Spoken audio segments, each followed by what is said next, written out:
হাতে সময় কম থাকলে এই নাস্তাটি তৈরি করে নিতে পারো। ঘরে থাকা উপকরণ দিয়ে আজকে আমি করেছি, আর খুব সহজে একবার দেখলেই করে নিতে পারবে।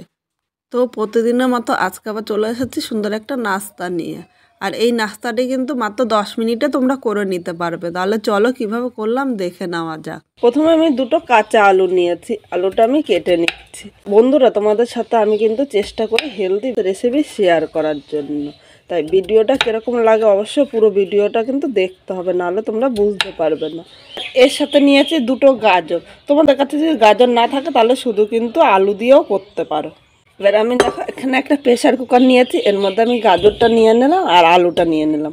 আমি প্রেশার কুকারের মধ্যে গাজর ও আলুটা সেদ্ধ করে নেব। এর মধ্যে আমি জল দিয়ে দিলাম, সাথে একটু লবণ দিলাম, তাহলে কিন্তু অল্পতেই সেদ্ধ হয়ে যাবে। ওটা কিন্তু একসাথে খুব বেশি সেদ্ধ করার প্রয়োজন নেই, আমরা নর্মালি যেরকম সেদ্ধ করি সেদ্ধ করে নেব। এবার আলুটা আমি প্রেশার কুকার একটা সিটি দেবো, এর বেশি সেদ্ধ করব না। বন্ধুরা, এবার দেখো এরকম একটা বাটি নিয়েছি, এই বাটির মাপেই কিন্তু আমি সব কিছু নেব। এখানে আমি এক বাটি সুজি নিয়েছি, একটা বড় পাত্রের মধ্যে সুজিটা নিয়ে নিলাম। যেই বাটি দিয়ে সুজি নিয়েছি সেই বাটি দিয়ে এক বাটি আমি জল নিলাম। সুজির সাথে ভালো করে মিশিয়ে নিতে হবে। বন্ধুরা, এখানে বড় দানা সুজি বা ছোট দানা সুজি তার কিন্তু কোনো ব্যাপার নেই, যে কোনো সুজি নিলেই হবে। তো আমি 3 মিনিট ঢাকা দিয়ে রাখবো। এর মধ্যে আমি আলুটা দেখে নিচ্ছি। বন্ধুরা, এখানে গাজর ও আলুটা একটা সিটি দিয়ে আমি নামিয়ে রেখেছিলাম। এবার জল থেকে এইভাবে নিয়ে নিলাম, তাহলে জলটা কিন্তু নিগড়িয়ে পড়ে যাবে। গাজর আলুর থেকে কিন্তু জলটা একদম নিগড়িয়ে নিয়েছি। এখন একটু গরম আছে তাই হাত দিয়ে ধরা যাবে না, তাই আমি চামচ দিয়ে আলুগুলো একটুখানি ম্যাশ করে নিলাম। তোমরা একটু ঠান্ডা হলেও করতে পারো, কিন্তু আমার একটুখানি তাড়াতাড়ি করব তাই আমি গরম গরমই কিন্তু করে নিলাম। একটা সিটি দেওয়াতে আলুটা কিন্তু পুরো সেদ্ধ হয়ে গিয়েছে। এর বেশি আলুটা কিন্তু আমি সেদ্ধ করব না, আর বেশি আলুটা সেদ্ধ করলে খেতেও কিন্তু ভালো লাগবে না। গাজরটা কিন্তু এইভাবে ম্যাশ করে নেবো না। আমি একটা দেখো গেটার নিয়েছি, গেটার দিয়ে আমি গাজরটা এইভাবে গেট করে নিলাম। তাহলে অনেক সময় ম্যাশ করার সময় গাজরটা দেখা যায় দানা দানা থেকে যায়, আর এইভাবে ম্যাশ করলে কিন্তু গাজরটা একদম দানা দানা থাকবে না। বন্ধুরা, এখানে গাজরটা ম্যাশ করে নিয়েছি, আর এখানে দেখো গাজরটা ম্যাশ করে নেওয়াতে কিন্তু আর দানা দানা নেই। এখানে আমি দুটো পেঁয়াজ কুচি করে নিয়েছিলাম, এখানে হাফ পেঁয়াজ দিয়ে দিলাম। এখানে 7-8টা লঙ্কা কুচি দিয়েছি, তোমরা ঝাল যেরকম খাবে সেই হিসাবে নেবে। এখানে হাফ লঙ্কার কুচি দিয়ে দিলাম, আর ধনেপাতা দিয়ে দিলাম হাফ। আর এখানে আমি হাফ হাফ করে রেখে দিয়েছি, এটা কি কাজে লাগাবো সেটাও কিন্তু তোমাদের দেখাবো। স্বাদ অনুযায়ী লবণ দিলাম, 1 চামচ আমি আমচুর পাউডার দিলাম। এটা কিন্তু শুধু খাওয়াটা একটু চটপটা হওয়ার জন্য, তোমাদের কাছে যদি না থাকে তাহলে স্কিপ করতে পারো। হাফ চামচ লঙ্কার গুঁড়ো, এইটা কিন্তু কোনো ঝালের জন্য না, এটা দিয়েছে শুধুমাত্র কালারের জন্য। তোমরা লঙ্কার গুঁড়ো যদি পছন্দ না করো তাহলে স্কিপ করতে পারো, কিন্তু একটু লঙ্কার গুঁড়ো দিলে কালারটা সুন্দর হয়। এবার আমি এখানে দেখো হাফ লেবু নিয়েছি, মানে 4 ভাগের 1 ভাগ। এখানে আমি লেবুর রস দিলাম, লেবুর রসটা দিলে খেতে চটপটা হবে, আর খেতেও কিন্তু দুর্দান্ত লাগবে। এবার আমি সব কিছু একসাথে ভালো করে মেখে নিচ্ছি। বন্ধুরা, এখানে আলুটা মাখা হয়ে গিয়েছে। এবার আলুটা আমি একটুখানি হাতে দিয়ে এইভাবে গোল করে নিলাম, গোল করে এরকম চ্যাপটা করে রাখলাম। একবারে আমি আলুটা এইভাবেই তৈরি করে নেব। এইভাবে আলু ও গাজর মেখে কিন্তু তোমরা গরম ভাত দিয়েও খেতে পারো, গরম ভাত দিয়েও দারুণ লাগবে খেতে। এখানে দেখো সবকটা আলুর টিক্কা আমি তৈরি করে নিয়েছি। এবার এই থালাটা এক সাইডে রেখে দিলাম। এবার সুজিটা নিয়ে নিলাম, সুজিটা দেখো ভিজিয়ে রাখাতে তাই কিন্তু ফুলে উঠেছে। এখন কিন্তু এর মধ্যে আমি জল দেবো না, জলটা আমি একটুখানি পরে দেবো। আমি আবারও চামচ দিয়ে একটুখানি সুজিটা নাড়িয়ে নিলাম। এখানে আমি পেঁয়াজ কুচি দিয়ে দিলাম, যেই হাফ করে পেঁয়াজ কুচিগুলি রেখে দিয়েছিলাম সেই পেঁয়াজ কুচিটাই কিন্তু এখানে দিয়েছি। লঙ্কা কুচি তোমরা ঝাল যেরকম খাবে সেই হিসাবেই নেবে। তার সাথে দিয়ে দিলাম ধনেপাতা। তাহলে তোমরা বুঝতে পারলে যে এগুলি কেন আমি রেখেছিলাম। শুধু তো আলুটা চটপটে হলে চলবে না, এখানে আমার সুজিটাও কিন্তু চটপটে হতে হবে। এর জন্য এখানে আমি হাফ লেবু নিয়েছি। আলুর মধ্যে কিন্তু আমি 4 ভাগের 1 ভাগ লেবু দিয়েছিলাম, আর এখানে 4 ভাগের 2 ভাগ লেবু দিলাম। লেবুর রসটা এখানে আমি নিয়ে নিলাম।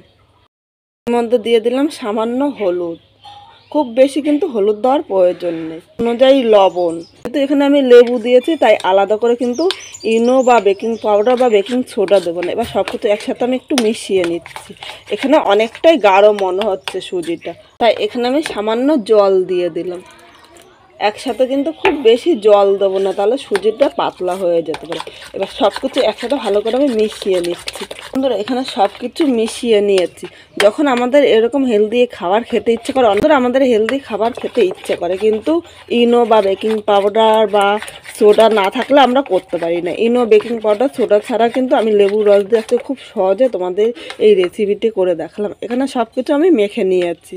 এবার এই বাটিটা আমি এক সাইডে রেখে এখানে আমি 4টে বাটি নিয়েছি। 4টে বাটির মধ্যে আমি অল্প অল্প করে তেল দিয়ে দিলাম।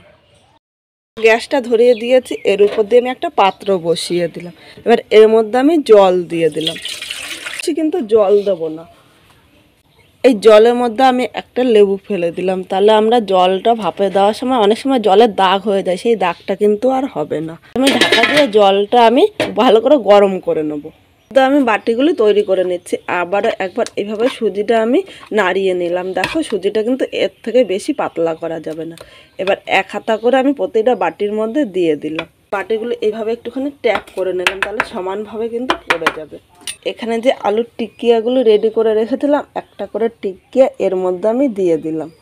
এই টিকিয়াগুলি দিয়ে কিন্তু খুব বেশি চাপ দেওয়া যাবে না।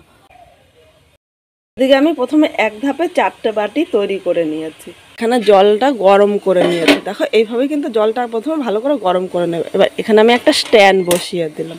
এখানে আমি এই যে বাটিগুলো রেডি করে রেখেছিলাম, একটা একটা করে বাটিগুলো দিয়ে দিলাম। তোমরা ভাবছো যে এখানে 3টে বাটি হলো, তাহলে একটা বাটি কোথায় দেবো? আমি কিন্তু 3টে বাটি একসাথে করে নেবো। একটা বাটি দেখো 3টে বাটির মাঝখানে দিয়ে দিলাম। এবার আমি ঢাকা দিয়ে 5 মিনিট রেখে দেবো। খুব বেশি সময় কিন্তু রাখতে হবে না। 5 মিনিট পর আমি আবার ফিরে আসছি। বন্ধুরা 5 মিনিট পর ঢাকনিটা তুলে নিলাম, আর এখানে দেখো সুজিটা কিন্তু হয়ে গিয়েছে। এবার এখানে আমি সবগুলি বাটি নামাবো না, শুধুমাত্র উপরের বাটিটা একটুখানি নামিয়ে নিলাম। আর এই বাটিগুলো কিন্তু না নামালেও হবে। আমি এই বাটিগুলির মধ্যে দিয়ে আর এক হাতা করে দিয়ে দিলাম। এমনভাবে দিতে হবে যাতে পুরটা ঢাকা পড়ে যায়। মাঝখান দিয়ে এইভাবে আমি দিয়ে দিলাম। এর উপর দিয়ে আমি চামচ দিয়ে একটুখানি এটা সমান করে দিলাম। 3টে বাটি এরকম সমান করে নিয়েছি। একইভাবে এই বাটিটাও কিন্তু করে নিয়েছি। আবার আমি বসিয়ে দিলাম। আর আমি ঢাকা দিয়ে আর 5 মিনিট রেখে দেবো। আর খুব বেশি কিন্তু সময় রাখতে হবে না, 5 মিনিট রেখে দিলে একদম পারফেক্টভাবে তৈরি হয়ে যাবে। বন্ধুরা 5 মিনিট পর ঢাকনিটা তুলে নিলাম। দেখো প্রতিটা নাস্তায় কিন্তু খুব সুন্দর ফুলে উঠেছে। এবার এখানে আমি একটা টুট কাঠি নিলাম, কাঠি দিয়ে এইভাবে মাঝখানটা আমি একটুখানি দেখে নেব। দেখো এইভাবে তোলার পর কাঠির মধ্যে কিন্তু একটুও লেগে যাচ্ছে না। এখন আমি গ্যাসটা বন্ধ করে দিলাম। এখন কিন্তু হাত দিয়ে বাটিগুলো ধরা যাবে না। এভাবে আমি একটা একটা করে বাটিগুলো নামিয়ে নিলাম। এখানে 4টে বাটি আমি নামিয়ে নিয়েছি। এখন কিন্তু গরম গরম কিছু করা যাবে না, তাই বাটিগুলো একটু ঠান্ডা করে নেবো। তোরা আমি বাটিটা ভরে দিইনি, তোমরা বুঝতে পেরেছো, কারণ দেখো এটা ফুলে কিন্তু ডবল হয়ে গিয়েছে। আর বাটিটা ভরে দিলে কিন্তু তাই বাটির উপর দিয়ে পড়ে যেত, তাই দেওয়ার সময় তোমরা কিন্তু বাটিটা একটুখানি কমিয়ে কমিয়ে দেবে। আমি 4টে বাটি কিন্তু ঠান্ডা করে নিয়েছি। এবার দেখো এরকম একটা আমি ছুরি নিলাম, ছুরি দিয়ে প্রথমে বাটির এই চারপাশটা একটুখানি ছাড়িয়ে নেবো, নাহলে কিন্তু আমার তুলতে অসুবিধা হবে।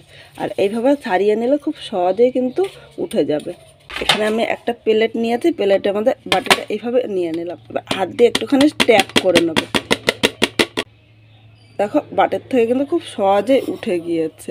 কিভাবে এই বাটিগুলো একটুখানি ছাড়িয়ে নেব, একইভাবে এই বাটির ধারটাও আমি ছাড়িয়ে নেব। আর ধারটা ছাড়িয়ে নিলে খুব সহজে উঠে যাবে। আর এই কাজটি কিন্তু তোমরা ঠান্ডা হওয়ার পরে করবে। এবার এই বাটিটা আমি নিয়ে নিলাম। দেখো এই নাস্তাটা কিন্তু খুব সুন্দরভাবে উঠে গিয়েছে। এবার একইভাবে পরপর আমি 4টে বাটি তুলে নিচ্ছি।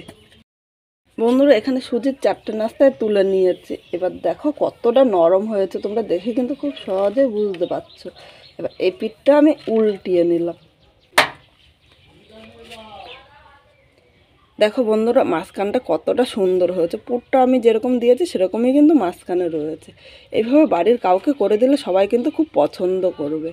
আর এটা খেতে কিন্তু দুর্দান্ত হয়, একদম নরম তুলতুলে হয়। আর আমার এই রেসিপিটা কীরকম লাগলো কমেন্ট করে কিন্তু তোমরা জানাতে ভুলো না। বাড়ির ছোটো থেকে বড় সবাই কিন্তু খেয়ে বারবার বলবে এইভাবে করে দেওয়ার জন্য। নতুন কোনো বন্ধু যদি আমার ভিডিওটা দেখতে আসো তাহলে অবশ্যই সাবস্ক্রাইব করে আমার পাশে থেকো, যাতে আরও নতুন নতুন ভিডিওগুলো আপলোড করলে সবার আগে নোটিফিকেশন আপনার কাছে পৌঁছিয়ে যায়। কিন্তু এই নাস্তাটি করে তোমরা এমনিও খেতে পারো, আর যদি বাচ্চারা খায় তাহলে একটুখানি সস দিয়ে দিতে পারো। এটা তোমরা এমনি খাও বা সস দিয়ে খাও, দুটো দিয়ে খেতেই কিন্তু দুর্দান্ত লাগবে।